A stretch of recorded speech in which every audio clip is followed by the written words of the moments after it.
Now, no one should tolerate having their heart broken repeatedly. It's not okay. You have Mhm. to stand up for yourself. You have to say, this behavior doesn't work for me. This is a problem. Is there something? Can we talk this through? Can we change this? Do you realize how this is landing with me? And just be able to have those conversations. And if they either don't want to change, don't see the need to, or not capable of the change, and it is just cutting you to the quick, well, you've got to make a different decision.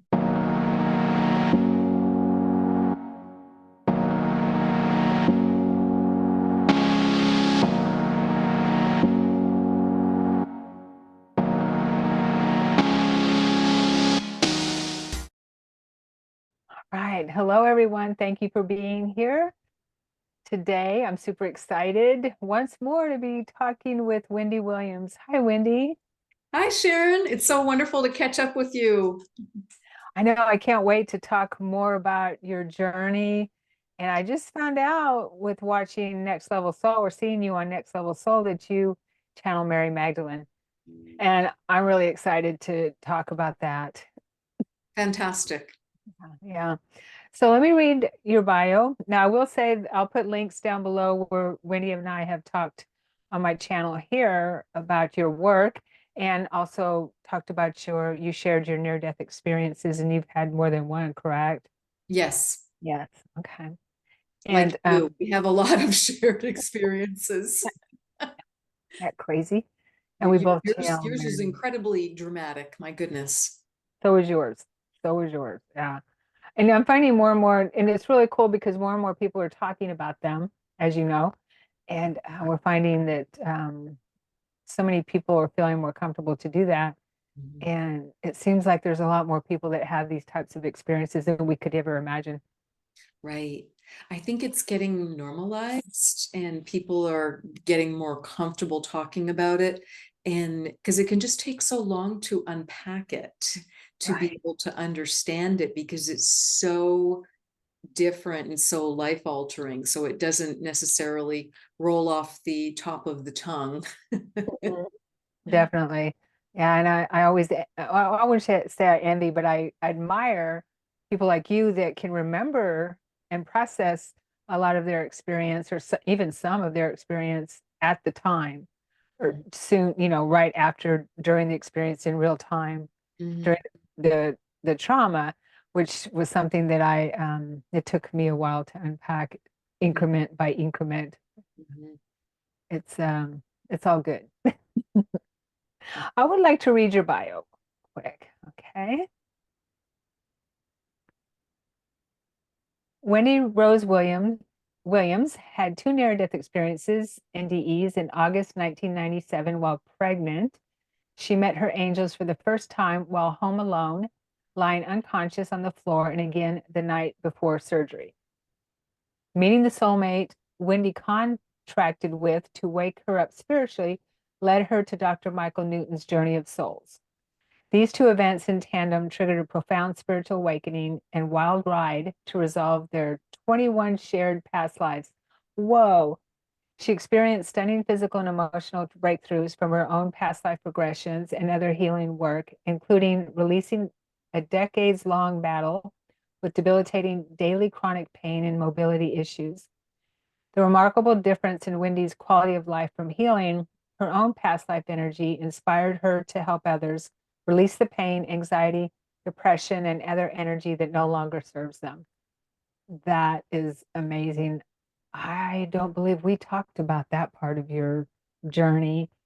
Yes, that was a major part. And I think it's why I attract a lot of people who have physical pain and mobility issues. It just makes sense. I think the guides just kind of match us up with where they think we're both most going to be able to be in service and to be able to help.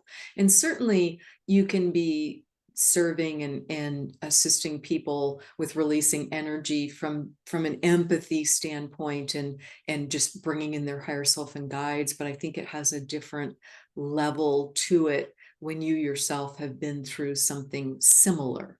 I mean, Mm, certainly you're not projecting that onto someone else. It's got to be their journey through the healing, but I think there's just that common foundation that can be really helpful.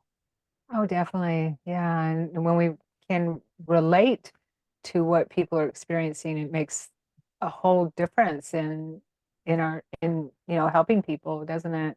Absolutely. Mhm. Yeah, totally. So, do you mind sharing a little bit first? I want to hear about your connection with your soulmate, you said, where you realized you had 21 lives together. Isn't that crazy? That Yeah, I just mean, it doesn't surprise me. even hearing you say that, that sounds like, is this like the movie of the week club? It sounds crazy.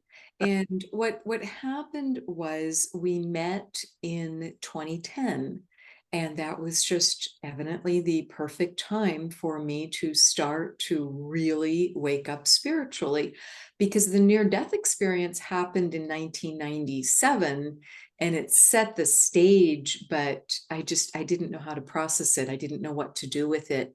And also when I had the near-death experience, it's at a point when I'm such a busy working mother with a toddler and then with a newborn. I think there just wasn't time to unpack it all. So it kind of was like simmering on the back burner with not knowing what to do with it. So what happens in 2010 is I had been divorced for about 6 or 7 years and had rebuilt my life. Everything was going really well. And my daughters were 12 and 14 at that time, and they were doing great. And all of a sudden, Sharon, for the first time, it was like, oh my goodness, what's missing? There's something missing. And I was ready to meet a great guy. And I just, hadn't known that moment was going to come. So then I'm scratching my head because I'm like, oh gosh, where do you meet a great guy? I have no idea. And I didn't feel like I was meeting anybody organically, friends of friends, or via church or via events I was doing. And again, I was super, super busy.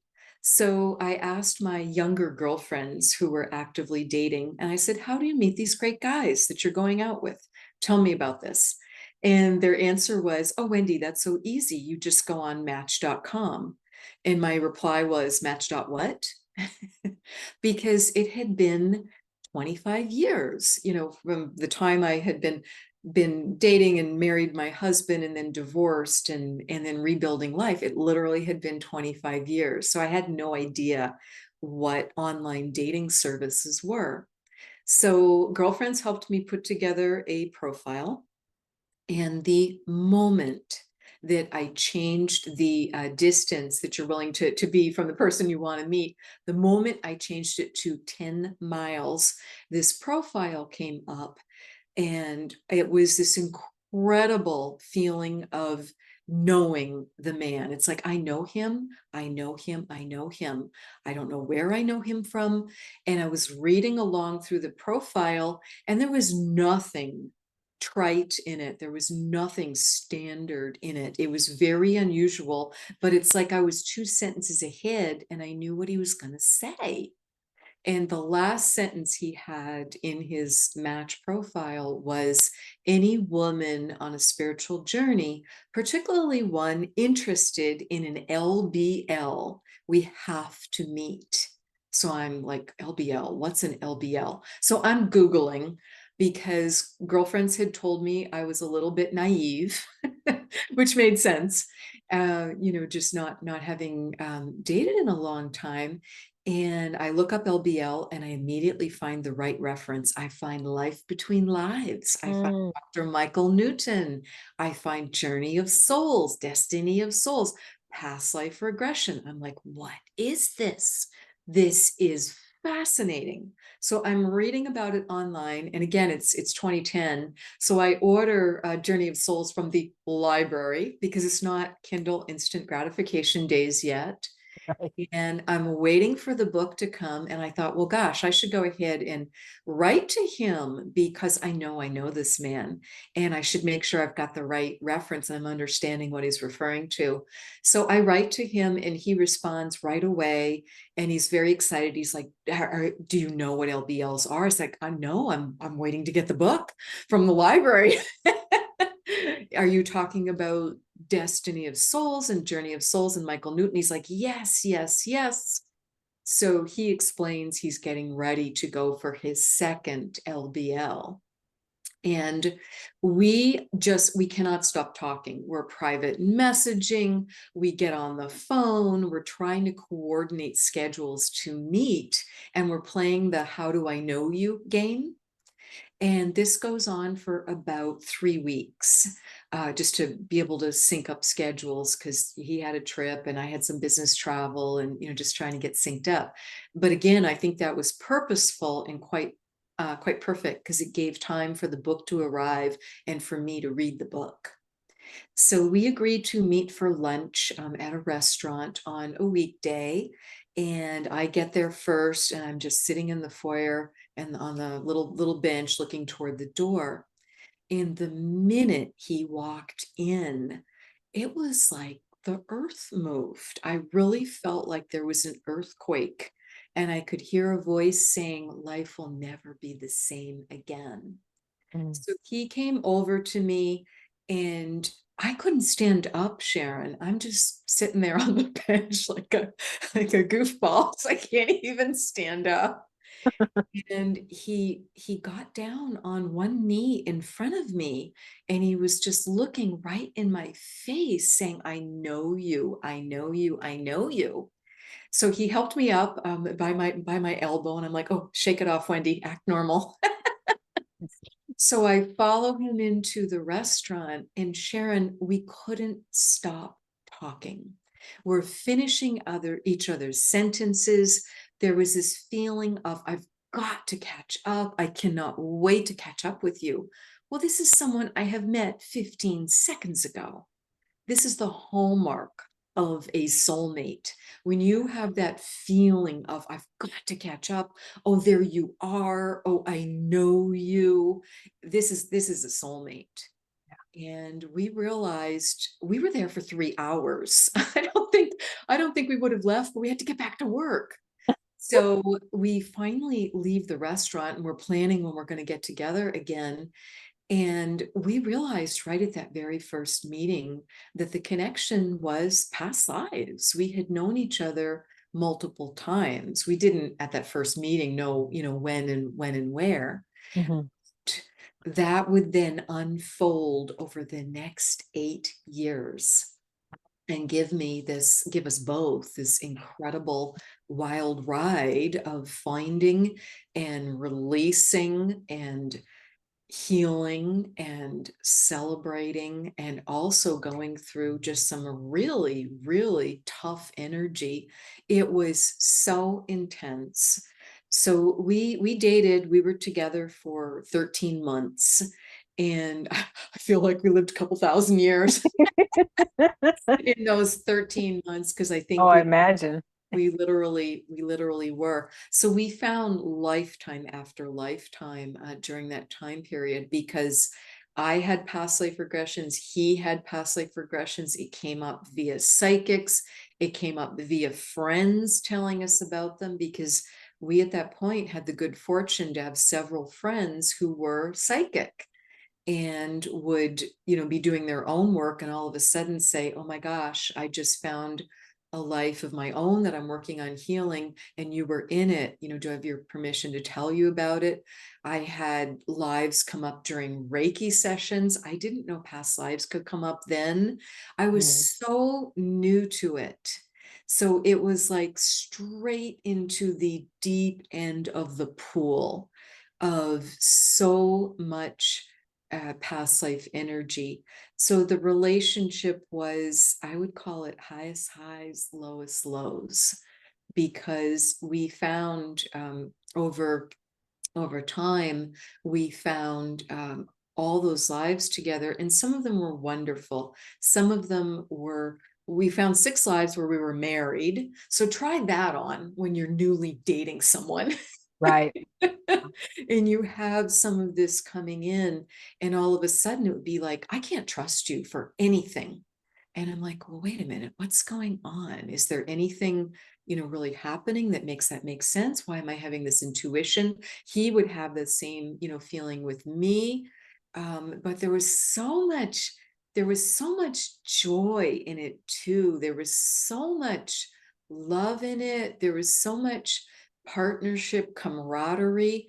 So over time, we found, as we sorted all those lives out, we worked with an astrologer, we worked with a numerologist. I mean, I was waiting for the gentleman packing my groceries at the grocery store to like tell me about another life we had together, because they just kept coming in like a tsunami. Mm, There, mhm. there just were so many of them. And he ended the relationship at 13 months via email, which I took great offense to. And it was one of the best things that ever happened to me in my life, because the relationship, it was toxic.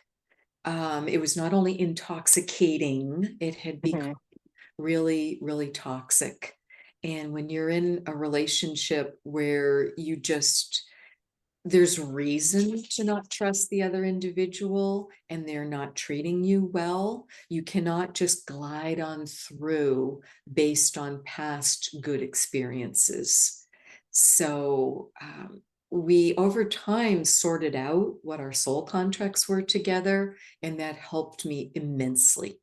The first contract was for him to wake me up spiritually.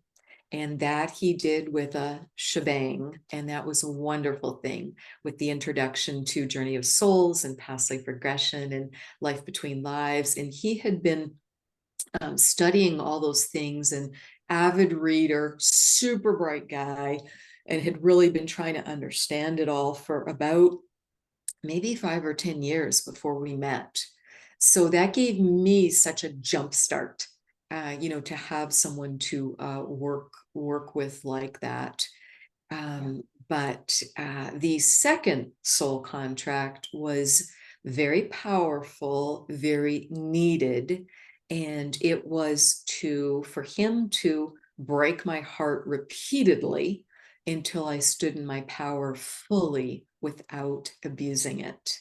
Yeah. Now, no one should tolerate having their heart broken repeatedly. It's not okay.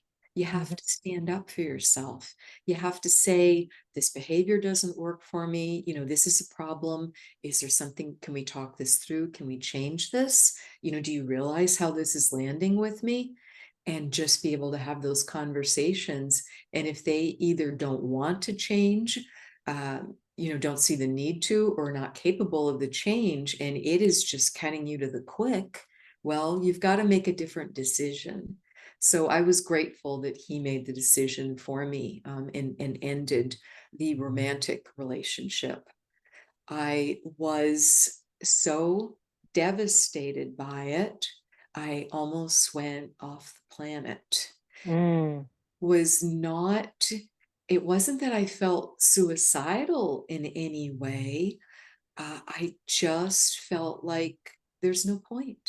There's no purpose to being here, because our soul contracts were so wrapped up in with my life purpose at that time, and I didn't realize you could unwind them. I didn't know that, because again, I was very new to all this, and I could feel that we were meant to help humanity together. I knew, we'd talked about it multiple times, we were meant to write books together to help people with their spiritual awakening. We were meant to speak about it publicly.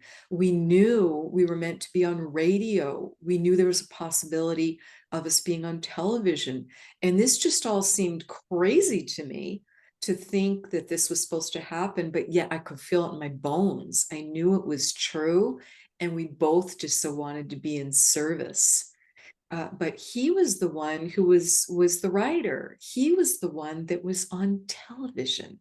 I didn't have any of those skills or connections. Public speaking made me physically ill to Mm. the point where I would get physically ill and or get laryngitis. Wow. It was just because it brought up so much fear for me from past experiences. The past life energy was really, really strong in those areas of having been harmed for channeling, for being a prophet, for Mhm. those sorts of things. So I did not come to it easily. So what happened, so we break up. I waited about 3 days until I could form words Mm. in response to this really shocking, devastating email. And I called him by phone and said, "Got your email. I agree we shouldn't be seeing each other anymore. We can't be together, based on multiple things, including the way you ended this. That is not the way you end this sort of a really close romantic relationship. You don't dump the person via email." Um, Yeah. so we agreed. I asked him if I said, "You got to say everything you wanted in a beautifully formatted 2 full-page email," Wow. which obviously he put a lot of thought and a lot of effort into. I said, "I've had no opportunity to say anything. I've had no opportunity to ask you questions. Are you willing to meet for coffee? With the agreement, we're not dating anymore." And he did agree to that. Friends were really concerned and told me he's not going to show up. But he did. And Sharon, it was again one of the most powerful conversations of my life. I'll forever be grateful for it. And it interestingly was a 3-hour conversation right around 9/11, right around September Mm. 11th. And how interesting to kind of like start Yes. with 3-hour conversation and to end with one right around that date when the energy is Right. pretty intense. Right. Yeah. So we have that conversation and we agree, we're done, we're complete. So that's what Wendy thinks. That's what he thinks. That's not what our guides think. Uh-oh. So what happened was we start meeting and running into each other everywhere. It was ridiculous. So if that ever happens to you, just know, take a deep breath, ask, what do I still have to learn from this? And just dig into, you've got some more work to do. Yeah. So after about 3 months of these crazy, crazy meetings, we said we need to keep we agreed to become spiritual seekers together and just put new boundaries in and around it. And so that's what we did. And then that's how we unwound all those different lives, one after another. I did get honestly quite frustrated with it at times because Sharon, I'd think, "Oh, yay, done, check mark, got it Right. done." And now I think, great, a friend just referred me to an astrologer because she had this amazing, powerful reading and she thought I might learn from one. I'd never been to an astrologer. I knew nothing about the importance of what you could learn from that. You of all people, because you've got that background and those gifts and that training. Not Uh, astrology. No. oh, not in astrology? No, Oh, no, I thought not you did in astrology. astrology. Okay, okay. Well, Yeah. you're wonderful, multifaceted healer, but And you are too, yes. Yeah. thank you. But regardless, so I get referred to the astrologer and I'm starting, to plan for the session with her. And she says, "Well, who's the man that's like so in your field? Who are you married to or dating or in love with?" And I said, "Oh, no one." And I was like, "No, no, no, no." And I was like, "No, we're broken up. We're done. No, You no." thought, yeah. Yeah, exactly. And she says, "No, you're not done." I was like, "Ugh." So I pay for and go for the astrology consult, which absolutely turns into, so I did with his permission, ask him. I knew his birth date, but I certainly didn't know the time of birth as well as the location. And I told him what I was doing. I said, I tried going for my own astrology reading, but evidently we're still pretty wound together. Would it be okay if I, knew this information from you, and I will certainly share anything that I find, and it's my dime. So he said, absolutely, that would be really generous of you. So this happened again and again and again with different Wow. readings that I went to. I went to a spiritual numerologist because I didn't know what they could do. And it was fascinating because I learned you could go to a spiritual numerologist who specialized in karma and what your karma was and what the antidotes were and how you could get more in your life path. This is catnip. Yeah. Gotta go for this. And same thing, just profound information came up via these readings, and amazing healers that I worked with for me, just for my own work. And then the pieces with him kept falling into place again and again and again. And he went and had a few readings too, and did a past life regression. And so same thing.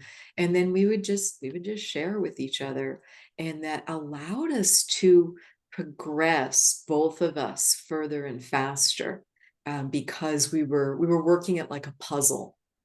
And it's like, okay, I see where this piece goes in, and he's like, Right. I got this whole edge in, and I got this corner, and I got this row in. Oh, did you know that? And we just kept putting the pieces together, because that's what we were meant to do. Right. And through that So this, process, I'm sorry, go ahead. no, go ahead and So finish through your thought there. Yeah. the process, I was just healing profound heartbreak, the most profound heartbreak of my life, because I absolutely felt the contract that we were meant to marry later in life, which was exactly, he's divorced twice. He's 57 when we meet. I was divorced. I was 49 when we met. It's like, well, this all makes perfect sense. And as I said, we were meant to work together to help people. So I just found that devastating, because it was the double loss. So what happened, because I still so wanted to do those things, even though marriage or any romantic relationship together, it was off the table because we had an irreconcilable difference. Mhm. And one of us was very committed to monogamy, and one of us was not. I'll leave it at Mm. that. So we just that just couldn't be reconciled. So what happened was, our guides are so brilliant. And when there's an important soul contract and something for us to accomplish, and it doesn't get done one way, because we have free will, and one person has opted out and they're not going to move forward, the guides, they're just like reshuffling it all. Like, how can I make these really, good things still happen? Because these people are supposed to be in service.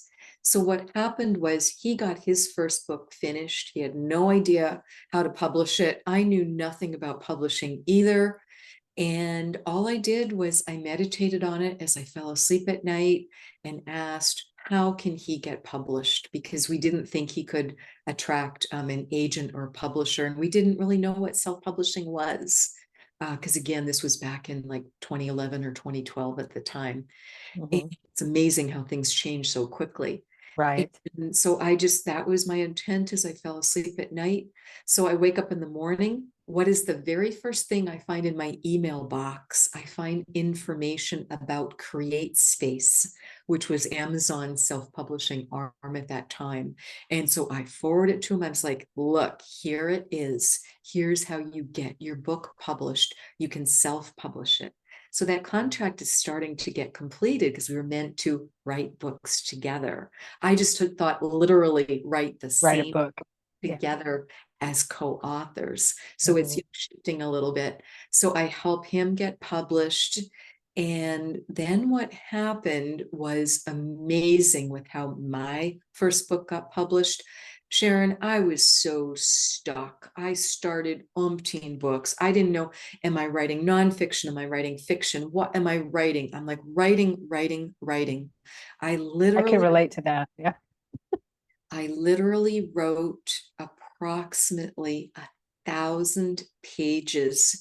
It was just this massive emotional healing and it's like I was doing my own therapy by writing, Hmm. Hmm. but I couldn't land them in books. I couldn't figure out what was what. It was like all over the place. So what happened was time had gone along. He had taken me, he found the therapist for me to go to my very own past life regression session, and he picked her out. And I was like, oh, she's perfect. When I spoke with her by phone and looked at her website, I was like, oh yeah, she's it. And he had decided not to go to her himself because she had a really long waiting list. I was like, fine, I'll wait the 6 months. I need the 6 months to save the money.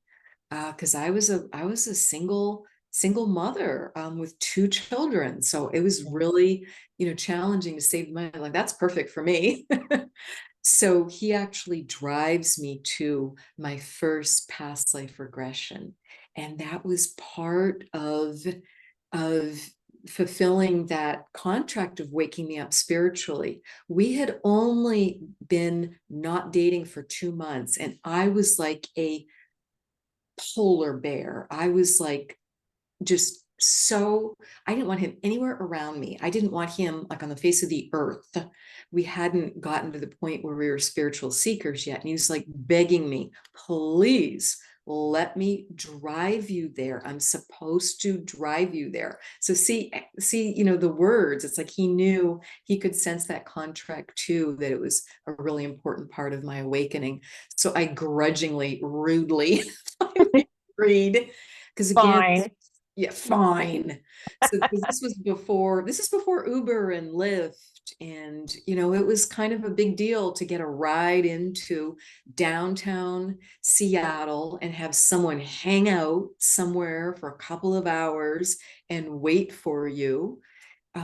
But it was pretty magical because a lot of things came up during my session that were healing in our relationship, my relationship with him, as well as with other people. So much information came through. It was incredible in that very first past life regression.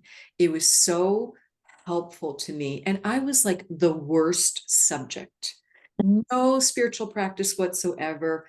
Don't know how to meditate, type A, controller, stressed out, tense, can't relax for anything. But yet somehow it was so important for me, and I'd so chosen, he'd found the right person for me, that I just turned out to be this amazing um, client. Just I reached therapeutic level of trance, and I had two past lives come through in a lot of detail. We cleaned up a lot of scenes earlier in this lifetime, and it was amazing. So Nice. at the end of it, when she and I were debriefing, I was like, okay, get your calendar out. I want to book my LBL. I'm ready to book my life between lives. I want to book it for 1 year from now. And the therapist is looking at me like, Wendy, I don't think my calendar even goes that far. And you don't just jump from one past life regression straight into a life between lives. You need a spiritual practice, you need more sessions. And I just looked at her and I said, with all due respect, I agree with you, but I am not able to sign up for, I have no finances to sign up for a package of past life regression sessions with you. And I'm supposed to go find my practice on my own and figure it out and come back to you in 1 year. Will you please do the LBL for me in 1 year? So she agreed. Mm. Very gracious of her. And that's exactly what happened. So my former boyfriend then drove me back to that. And that LBL was so profound. I actually transcribed the recording, 65 pages of Whoa. information. So, because there just was so much was coming through, and it was so, so helpful for me. And I didn't know that was becoming a book, because what was happening was, for me to process these amazing readings and healings and all these things I was learning, I was writing them down because I think on paper. So it was just helping me process it. And fast forward a couple years, I've had a couple more past life regressions, as well as that LBL, and they've been so meaningful for me. I know I'm meant to train for it. So I do become a past life regressionist, and I train first with a Dolores Cannon student. Then I train with Dr. Brian Weiss, and then I train with the Michael Newton first degree student. So I got, any and all of the best training that I could find, because I knew it all had, there were differences, and I knew it was just all adding to what I'd be able to help people with and offer to people. And I then become my former boyfriend's past life regressionist.